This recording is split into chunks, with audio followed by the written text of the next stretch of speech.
Hashtag Trending would like to thank Meter for their support in bringing you this podcast. Meter delivers a complete networking stack, wired, wireless, and cellular, in one integrated solution that's built for performance and scale. You can find them at meter.com/HTT. Dario Amodei says Claude 1 was built before OpenAI launched ChatGPT, but never released. Anthropic, the stock crusher no one saw coming, and MIT prints a fully functional electric motor in one step. A step that could be the ChatGPT moment for manufacturing. I'm your host, Jim Love. Let's get into it.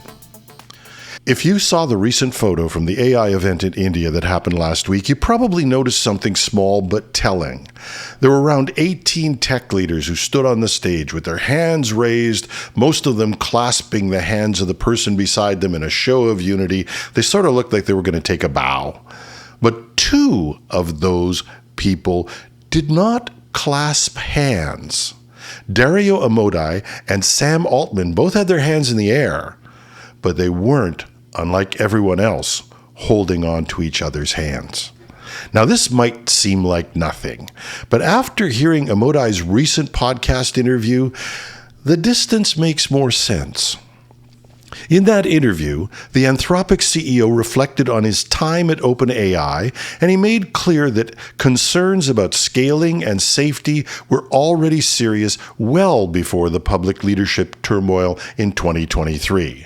He described disagreements over how quickly powerful models should be deployed and how governance should evolve as capabilities increased, and the eventual split that led to Anthropic wasn't sudden. It had philosophical roots. One of the more striking revelations, Claude 1 was actually built but never released before ChatGPT 2. Amodei had said the model didn't meet Anthropic's internal bar for alignment and safety, and he was concerned about starting an arms race. At a time when the industry was accelerating rapidly, Anthropic chose not to ship. That's not a small decision, and it might have cost them the leadership in AI. That's quite a price to pay for your principles. It also reframes the Anthropic OpenAI rivalry. Claude wasn't conceived simply as a competitor to ChatGPT. It was part of an effort to build a different governance structure, one that was designed to reduce the risk that commercial pressure would overwhelm safety commitments.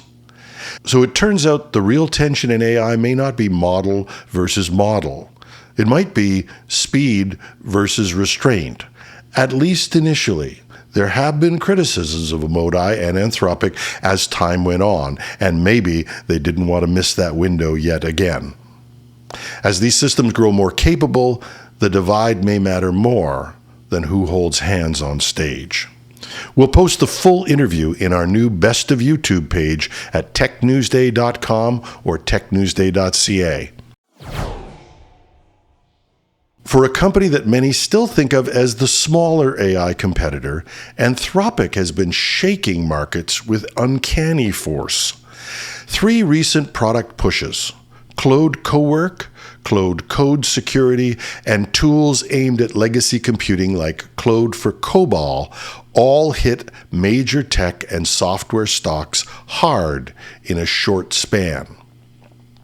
Anthropic's new Claude Cowork platform lets users deploy AI agents into specific knowledge-intensive tasks, everything from contract review in law to structured workflows in enterprise settings. That announcement alone was enough to have an incredible impact on the stock market. Investors treated it as a threat to established SaaS revenue models, and software indices weakened sharply as a result. But Anthropic didn't stop there. This week, it announced additional integrations designed to embed Claude directly into office productivity environments, including things like Google Docs, extending the agent model deeper into everyday enterprise workflows.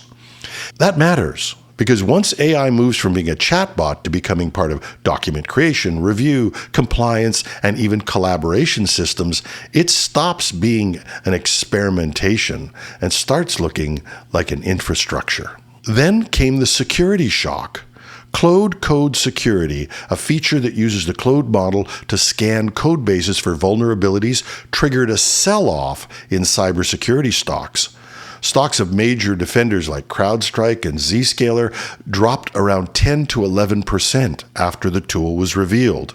And other security names also slid as traders weighed in with the implications of a powerful AI scanning code at scale. And if that weren't enough, Anthropic announced using Claude-powered tooling to automate parts of COBOL modernization, and that sent ripples through the hardware and software world. IBM's shares plunged more than 13%, the steepest single-day decline in over 25 years, after the market interpreted the tool's potential as a threat to a core part of IBM's legacy business. That drop alone erased tens of billions of dollars in market value. And the impact may extend well beyond IBM. While the tech conversation is focused on SaaS, cloud platforms, and now AI startups, there's an enormous portion of government, finance, healthcare, all of our infrastructure that is still running on aging, monolithic COBOL mainframe systems. In the US, for example, 95% of ATM transactions are supported by COBOL systems. There's also Social Security and other huge financial systems. In Canada, major government systems are on ancient COBOL giants in the federal and the provincial level. The maintenance, the patching, and the eventual needed modernization of those systems represent work worth billions, possibly, and I don't think it's an exaggeration, even over trillions of dollars worldwide. If AI meaningfully automates maintenance or accelerates code conversion, this isn't going to pressure just one company's stock. It's going to challenge the entire outsourcing and legacy modernization ecosystems as well. What ties these events together isn't just volatility. It's the sense that Anthropic's advances, especially where they're automating high-value professional, security, and legacy enterprise work, are triggering investors to reassess which revenue streams are durable in an AI-first world. And in the security, support, and other enterprises, there are probably board meetings that are doing exactly the same thing for these companies that supply these services and products. It may be the smallest of the big foundation model companies, but the past 2 weeks have shown it can't be ignored. It punches way above its weight. And it may be calling attention to the fact we're in the middle of a transformation that I think very few people or companies or governments actually understand the impact of. Speaking of having an impact in transforming an industry, MIT researchers say they've developed a 3D printing process capable of producing a fully functional electric motor in a single manufacturing step. It sounds simple, but it's a little bigger than that. According to reporting from Tom's Hardware, the team printed a working linear electric motor in one integrated process. The only step required afterwards was magnetizing the motor. Traditionally, electric motors are complex to make.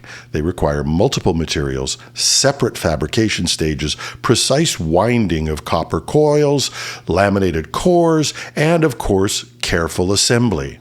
This approach collapses much of that complexity into one print job. And the reported material cost? About 50 cents per motor. That figure refers to materials in a lab setting, not full commercial production costs. But even if this was just at prototype scale, the implication is significant. Electric motors are everywhere. Robotics, medical devices, consumer electronics, industrial automation. They're among the most common mechanical components on Earth. And if they can be printed on demand rather than assembled piece by piece, manufacturing changes. And if you can print something that complex, integrating multiple materials, conductive paths, and moving components, it raises a bigger question. What can't you make this way? If a motor is printable, what other parts of today's supply chains and products are simply waiting to be redesigned for print? And the bigger story may not be the motor itself. It's the shift in manufacturing logic. There will still be capital costs and maintenance. But if a functional motor truly can be done automatically, requiring only 50 cents worth of materials, that has the power to disrupt labor, manufacturing economics in general, and to compress supply chains in ways we can only just imagine. And that's our show. Once again, we'd like to thank Meter for their support in bringing you this podcast. Meter delivers full-stack networking infrastructure, wired, wireless, and cellular to leading enterprises. Working with their partners, Meter designs, deploys, and manages everything required to get performant, reliable, and secure connectivity into space. They design the hardware, the firmware, they build the software, they manage deployments, and they run support. It's a single integrated solution that scales from branch offices to warehouses and large campuses to data centers. Book a demo at meter.com/HTT. That's meter.com/HTT. I'm your host, Jim Love. Have a wonderful Wednesday.